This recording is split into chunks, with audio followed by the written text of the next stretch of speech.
saw the photos and I saw my mother in me on stage. It was just really an amazing sensation of being connected. And I want to define that is grief. And it's not crying or sobbing or bargaining, or it's not any of those super challenging emotions that we go through in the first several years. But it is the relationship evolving, and it's me continuing to have that relationship with her. And that is a part of the grieving process, which is why it doesn't end. It doesn't end until my death.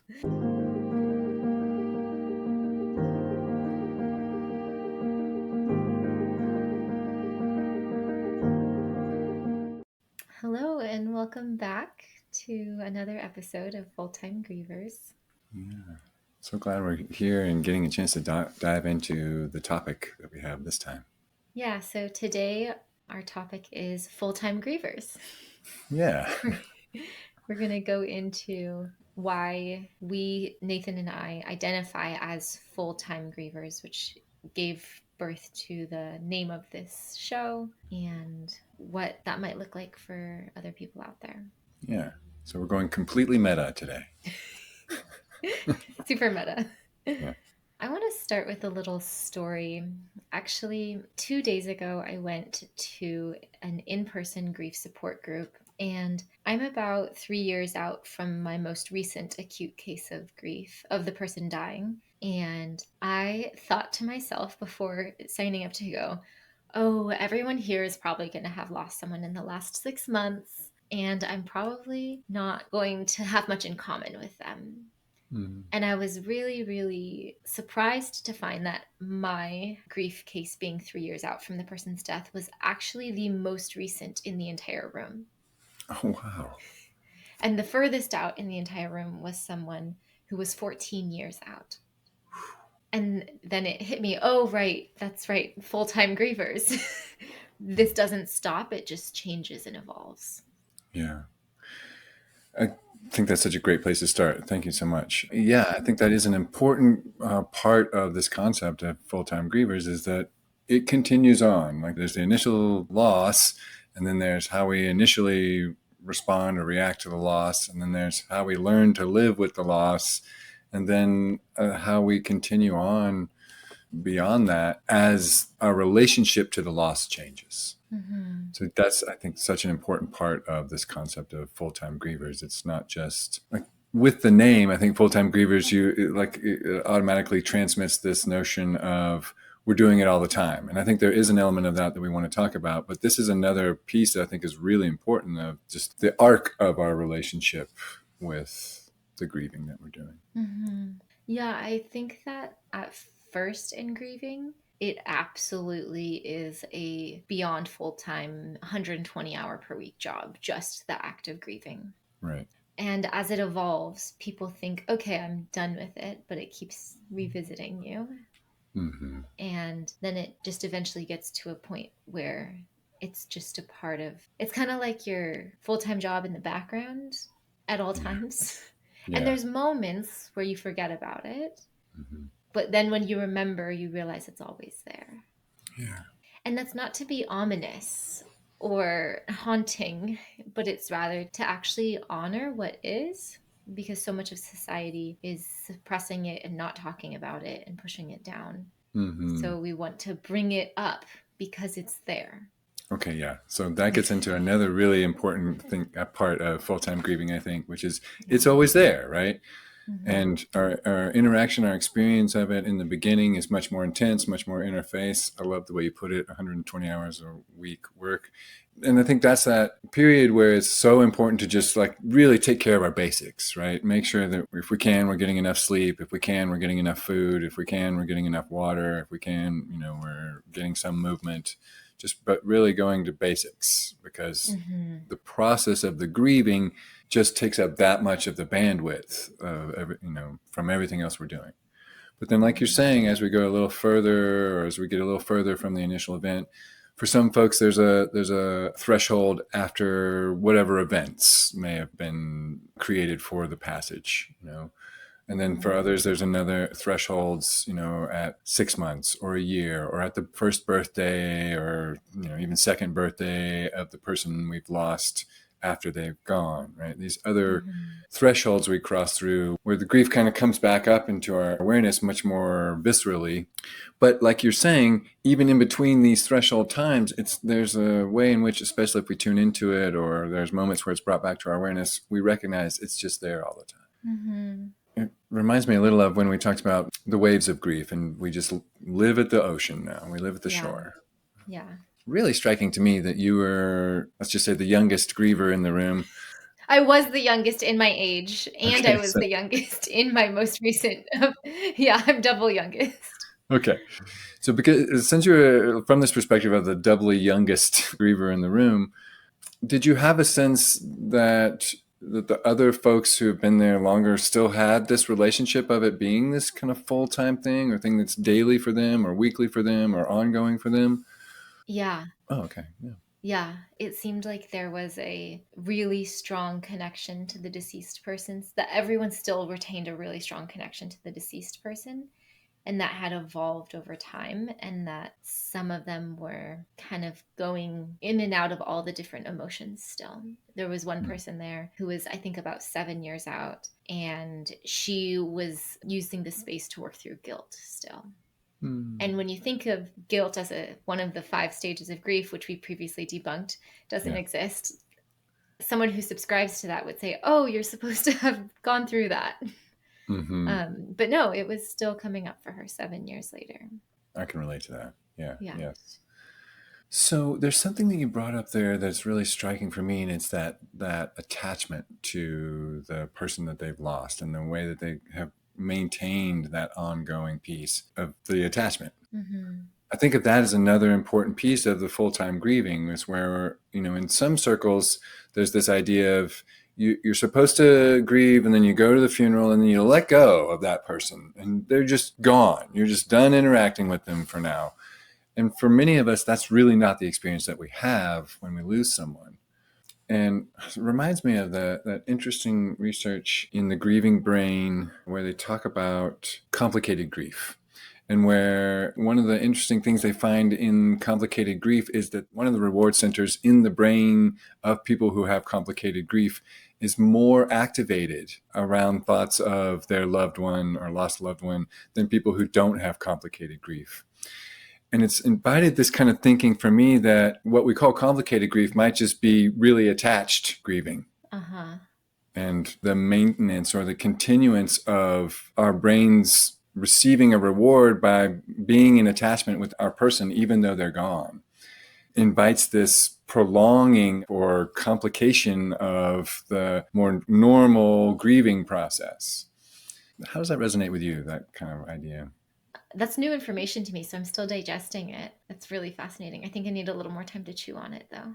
Fair. Yeah. It's just occurring to me that in its relationship to what you're noticing, where, these are folks who 3 years out, you're the most recent person, Mm-hmm. you've lost someone more recently than anyone else in the room. And they're still coming to this support and still having this ongoing attachment with their loved one, which in certain circles, they might say is a complicated form of grief. But I'm thinking of it as maybe there's this delineation that's useful to make between like enduring attachment that continues after the loss versus just what we're calling complicated grief. Yeah, kind of how the relationship changes. Society says the relationship has ended. They Yeah. have gone to heaven, or they are decomposing in the ground, or however, whatever the spiritual belief is. They say it's Mm-hmm. over. Mm-hmm. But actually, a lot of people experience really a spiritual evolution of connection to this person, Yeah. which we Yeah. talked about in a recent episode about feelings of connectedness, receiving love from the lost one. Mm-hmm. Someone said it really beautifully, of my relationship with my mother is changing from one being in the physical plane to her now being my ancestor. Mm-hmm. And so it's that feeling of they're watching over me, they're with me. I know that I personally very intimately feel this continuation of my mother through me. I feel as though I am her blood, Mm. and I have her hair and I have her smile and I have her eyes. And Mhm. it really makes sense to me what they say in obituaries. This person is lived on by, and then they list their children and their grandchildren. That never made any sense to me before losing someone. And then after losing my mother, I thought, oh, yeah, she is living on through me. She made me. I am her. And I feel her with me spiritually in that way. Yeah, so this is definitely another really important facet, if you will, of being a full-time griever, that we maintain a relationship with the one that we've lost, but that relationship also changes, just like if they were still living here with us, and our relationship changes over time. Yeah. And I love this idea of, I've definitely had direct experience with this. On the one sort of end of the spectrum, or one point on the sphere of the spectrum, if you will, thinking of the way in which people that we've loved and that have loved us and that have passed on go into a space or a realm or a way of relating to them and them with us, that they can become guidance or support or ancestors to us. That Mm-hmm. resonates with me so strongly. And I think that any one of us can, regardless of our cosmology, can lean in this direction of, kind of thinking of the loved ones we've lost as supporting us in some way, or advocating for us in some way, helping us in certain ways.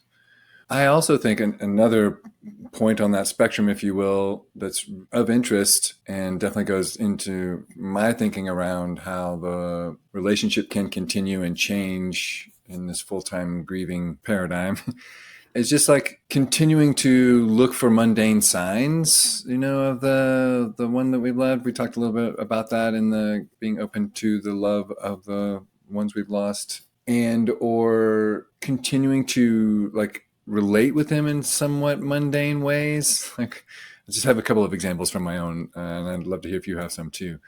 So, for example, I have this little lanyard. I don't know if you'll be able to see it on the camera or not, but it's a lanyard I carry, and it's got my brother's picture in it. And I don't carry it all the time. Like, I have it on with me right now because it's just meaningful to me right now, and we were going to be talking about full-time grieving. But I also bring it with me to on hikes where I would love to have taken him, or on drives where I would love to have and didn't get a chance to take him, or I brought this lanyard with his photo to St. Croix when I got to visit there on a retreat. I'm bringing it to Mexico when we go there on vacation next week.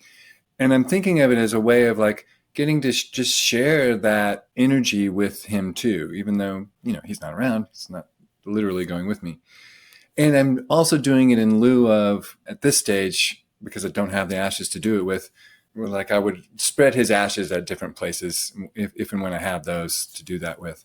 But this is kind of a way of doing it without the ashes. I get to still take him there and have an experience of being there with him, so to speak, or show it to him. I don't know, this might be crossing some lines for some people in terms of what they would be up for or not, but just continuing in my process, and because it supports me in processing a number of things that I'm thinking about and going through in my grieving, I leave voice messages for Edward, maybe once a week or every other week or so. And it might be about a mundane subject. It might just be joking around. It might be talking about grieving. It might be recalling a memory, or just letting him know I'm thinking about him. And, obviously I'm never going to get a message back, but it feels like this, or at least not in that format. I do have the sense, and I ask for That's a messages great distinction. in At least other not in formats. that format. Yeah. Yeah. Yeah. And I ask for messages in other formats, like send me a sign or something. Here's my message to you. I'll wait for yours to come back to me. Hmm. Do you have things like that you're doing or leaning Yeah, into? I do. Yeah. I had a performance Oh, about a yes. month ago. Yeah. And so I'm a circus performer, by the Hmm. way, audience. I'm a contortionist and an acrobat in addition to being a griever and a business owner.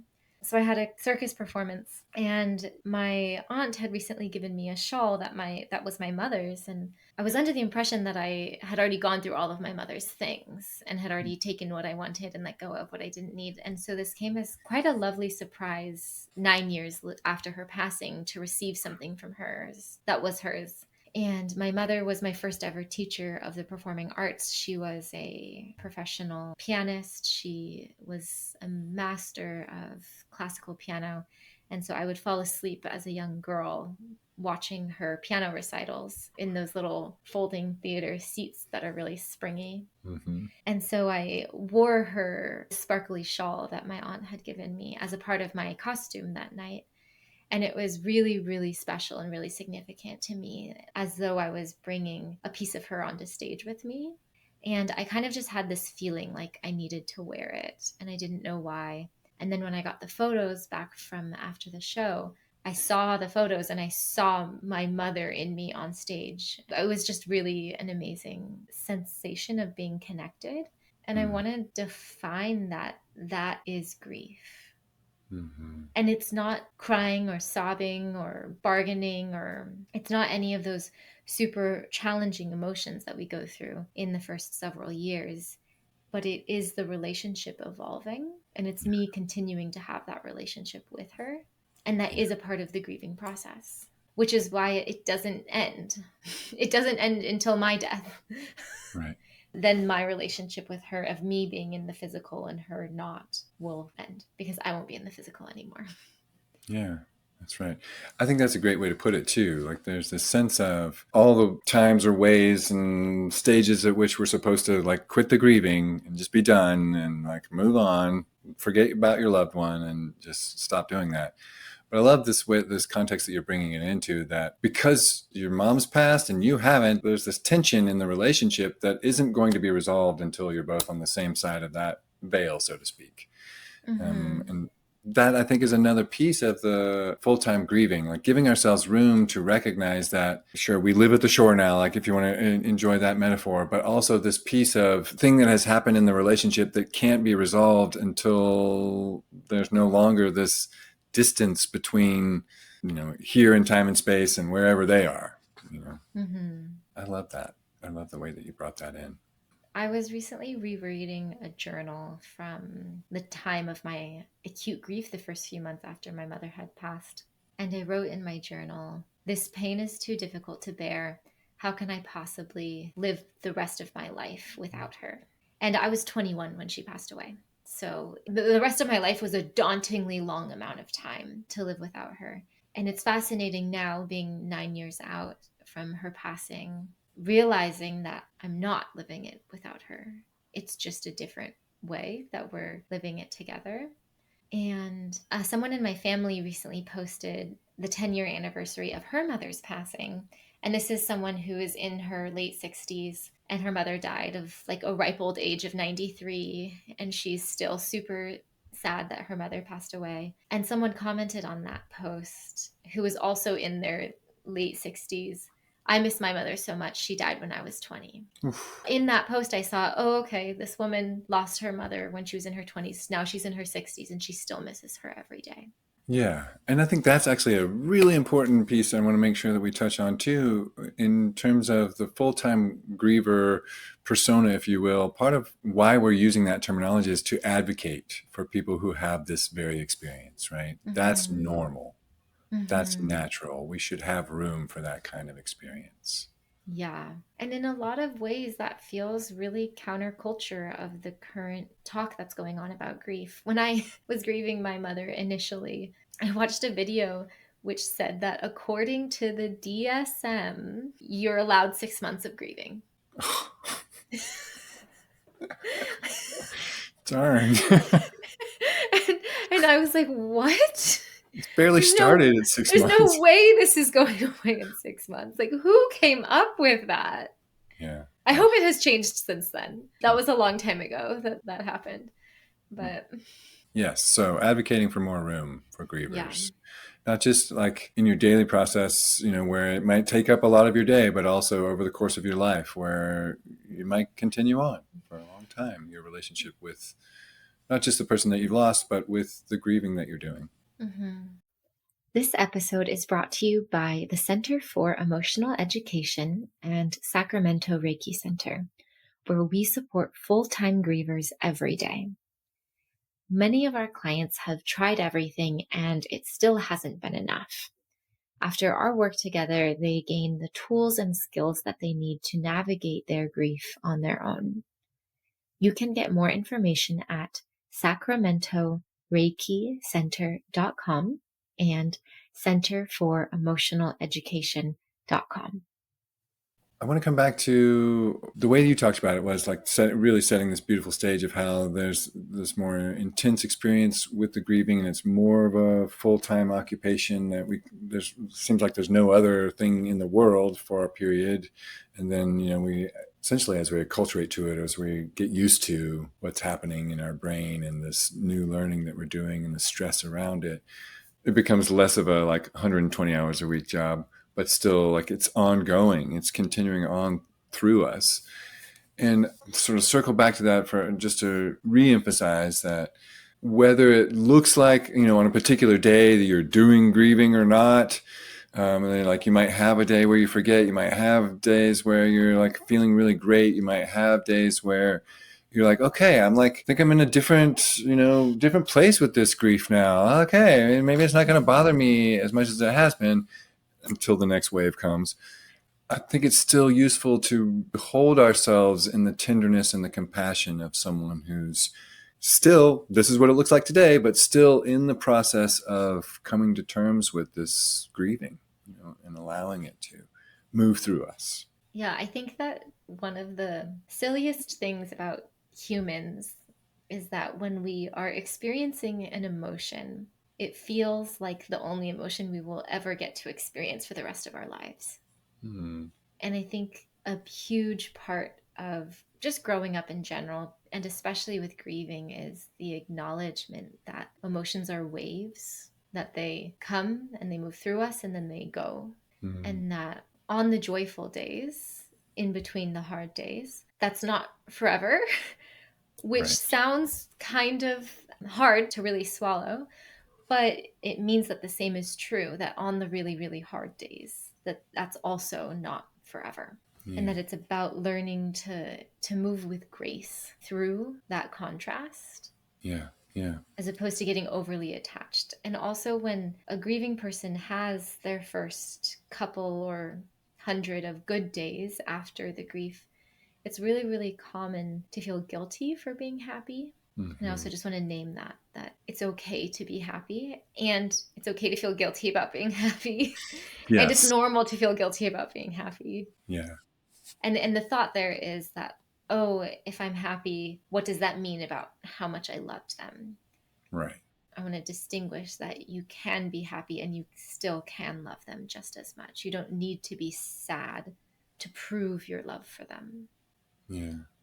Well, and along with that too, I think is the tension of, in the grieving process, part of what I think we use as a bridge to coming to terms with the loss is the upwelling of especially uncomfortable feelings, grief, sorrow, regret, guilt, anger, like the whole range of any emotion really that can come up.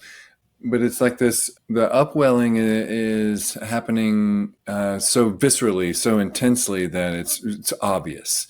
And that then becomes, like I say, this bridge through our processing of it. But many of us, as we get to the other side of that particular bridge, not the end of the grieving, but that particular bridge in the grieving, we kind of look back and go, oh no, like if I let go of that experience, or if I let go of that particular expression of these feelings, then either maybe I don't love them as much, or I'm not showing my love for them as much, or I'm losing them again.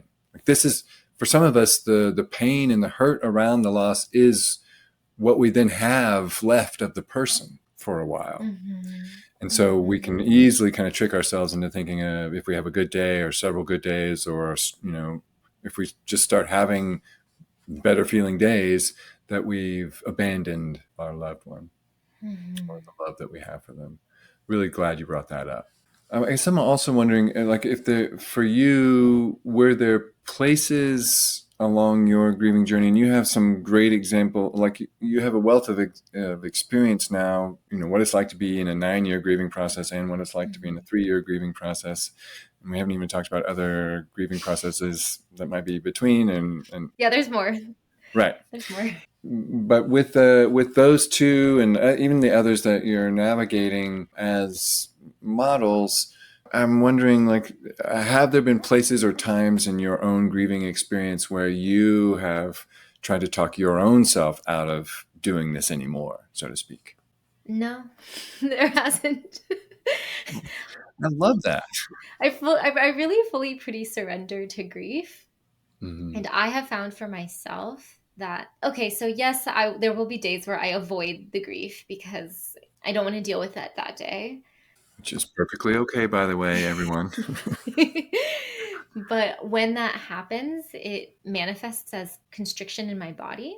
And I can only tolerate so much constriction in my body. Yeah. So then it eventually comes to a head where I need to let go of the constriction in my body, which means that I need to have a really good cry or a really intense run. Or honestly, training contortion is amazing for letting go of constriction in my body. I have to breathe through the tension to let go. And it's amazing the emotions that release. Mhm. Most people, that's going to look like yoga, not contortion, but the same principle of physically letting it go. And I find that after I have super powerful releases, that's when I get the joy, is Mm. pretty quickly afterwards. Usually within 12 hours of a super huge release, I'm able to experience joy again. And it's such good joy. Yeah. Yeah. Yes. I'm so glad you tapped on that. Yeah, from my experience studying emotional processing and release and what happens for us, I have come to the place where I think that a lot of the mindfulness work, meditation work, and sort of like spiritual awakening work that people do is they're making it harder work than it is because they're trying to ignore their uncomfortable feelings while they do it. Where like They're trying to be mindful to just observe it, but not to address it. Is that what you're saying? Well, there's that version, but there's also the version that's sort of where it gets a little closer to spiritual bypassing of like, Uh I'm huh. just accepting everything as it is. I don't need to have uncomfortable feelings about it. Everything's great. I live in love. That kind of Mm-hmm. approach, which is, I appreciate that you brought in the distinction because that's a little different where you're just sitting with it, but you're not doing anything with it. But in this case, of the more bypassy version, where we like try to eschew uncomfortable feelings because we're staying in the light, if you will, I've discovered, and there's a wealth of research that's now backing it up, that a shortcut to those higher states and that joy that we're all chasing is to go through our uncomfortable feelings. Mm-hmm. And there's really interesting data that now shows that we get a significant dose of oxytocin if we're supported or able to really support ourselves in an emotional process, and then a really good hit of dopamine when we make it out. And dopamine Mm-hmm. is that wonderful neurochemical that is not just for focus, but is also a big part of the reward system that our brain uses to say, more of that, do more of that. Mm-hmm. So you having this experience of bobbing up to real potent joy after really making room for your uncomfortable feelings is right in line with the science, and I hope everybody else follows your example. Thank you. I also find that I have the biggest releases when I'm in facilitated grief settings. Oh yeah. Gosh, I'm so glad you brought that in too. Yeah. And I think this is a really important piece for full-time grievers because it's easy for us to think the longer we go on, the less support we're supposed to need or the less support we should go and get. But like your Mm-hmm. experience, you're 3 years out, you were the youngest griever in the room in both ways, Mm-hmm. but also, in this way of the most recent person to the loss. The other people were there, and still coming to this grief support group multiple years out, even further out than your 3 years. So I think that again underscores the way in which community support, or even just one-to-one support, but especially a community that gets you, or a person that gets you, a person who understands the grieving that you're going through, can be so useful in facilitating our process. Now I've done it so many times, it's almost as though I can say, oh, I want to have a really great day in about 2 or 3 days. I should go to a grief circle today Yes, yes, to make room yes. for that. Yeah. I do that on purpose too, because my work is what it is, and Yeah. I'm doing so much emotional processing with people throughout the week, through working with my clients. I don't have time to really open up to my grief in the middle of a Thursday, but Mm-hmm. I really focus on allowing time on the weekends to be with whatever needs to be there. And Mm-hmm. sometimes I'll get my partner, Natalie, who also does emotional work with me, to support me or facilitate the discussion that helps get it going. But yeah, intentionally going in, and I call it draining our emotional capacity cup. So we have only so much room for emotion that we can hold space for in our bodies. That's different from the amount of resilience we have in our system, but both are kind of cups on either side of the scale of our emotional balance, if you will. It's really useful to get good at and to make practices that are intentional around draining off what's in our emotional capacity cup so that our feelings don't come out, exploding out of us at times when we don't want them to, but also so that we have more room to experience other feelings like joy and curiosity and contentment and pleasure and everything else we want to be feeling. Mm-hmm. Mm-hmm. I love the way you put that. Oh, I love the cups metaphor. I remember you taught that to me many years ago, and I've kept it with me, and I've shared it with many people since then also. Oh, cool. Yeah. So getting some good drainage is a great way, like making sure that we give ourselves opportunities to really let out our feelings when it's time, and especially if they're uncomfortable feelings, is a great way to make more room in our system and to get to have that, like you can pretty much count on it, experience of better feelings in the aftermath. Mm-hmm. And I think doing it in a facilitated setting where there's someone else there or a group setting, you get to rely on that nervous system co-regulation of the other people there in Yeah. order to experience what might be extremely overwhelming quantities of emotions, to Yeah. let it flow through you, but to stay grounded through it because there's other people there holding the ground for you. Yes, yeah. I love the way you put that.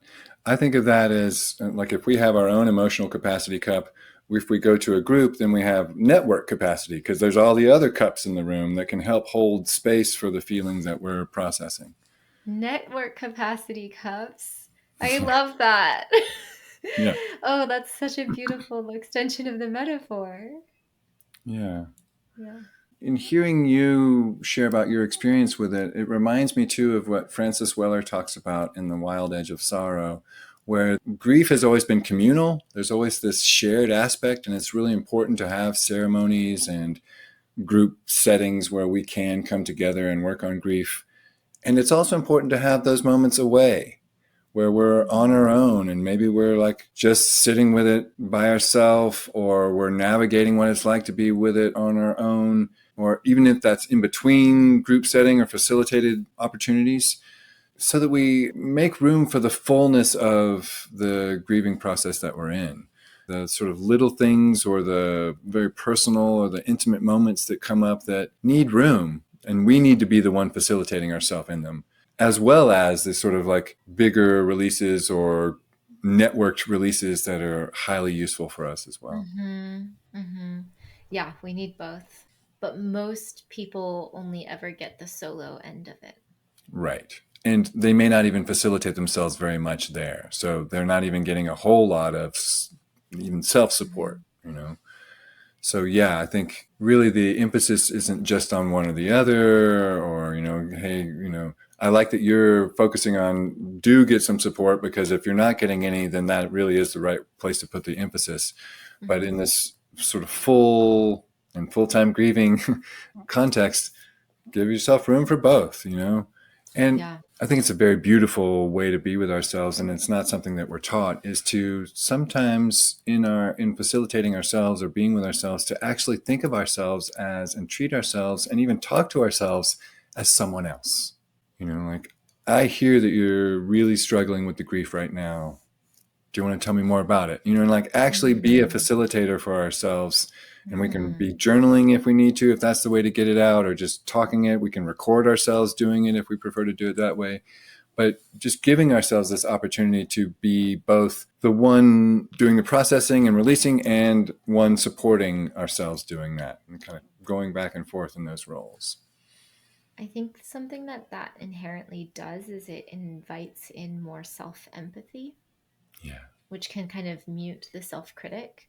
Because so often the self critic is trying to shush the emotions. It's trying to say, you're not welcome here. You're supposed to be over this already. It has all these stories about why we're not supposed to feel the way we are feeling. and kind of taking one step back and talking to yourself as though you're the facilitator of your own space doesn't leave as much space for the self-critic to be there. So from the empathy comes the acceptance of the emotions, which allows them to move through, which allows them to release, which makes way for joy. Yes. Beautiful. Beautiful. Yeah. Okay, so one other thing I just wanted to mention about this full-time grieving thing, I guess it's a two-part thing. One is there's a book called Grieve, Leave out there. For whatever reason, I'm not remembering authors as well today as I usually do, but Grieve, Leave is the name of the book. And there's also, I don't know, she's got some community around that too. This is a person who was able to take a year off after they lost their loved one, and they just wrote about their experience as they did different things to support themselves. And one of the things that they brought up that I just want to make sure to normalize for everyone who's considering, am I a full-time griever? Is that, like we were saying, it doesn't always look like you're just like, down on the floor or crying your eyes out, or, actually like to go in the closet and yell real loud sometimes. Like it might not look like any of those kinds of things. But in Grieve Leave, she talks about a number of the days of that year were just days where she slept a whole lot. And I just want to bring in things like that, where it might be the sense that part of what's right for me right now in terms of processing this grief is just to have a slower day, is just to move a little less, is just to talk to fewer people, is just to have fewer things on my to-do list, or, fewer activities that I'm planning on doing, or just resting.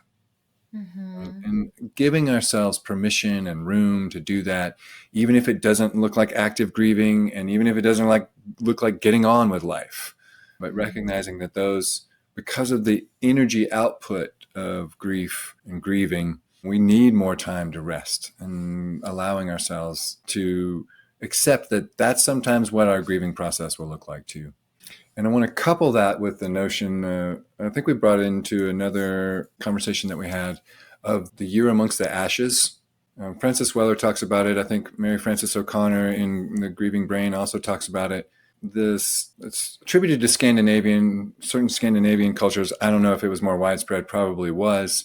And I wish we had more specificity about it.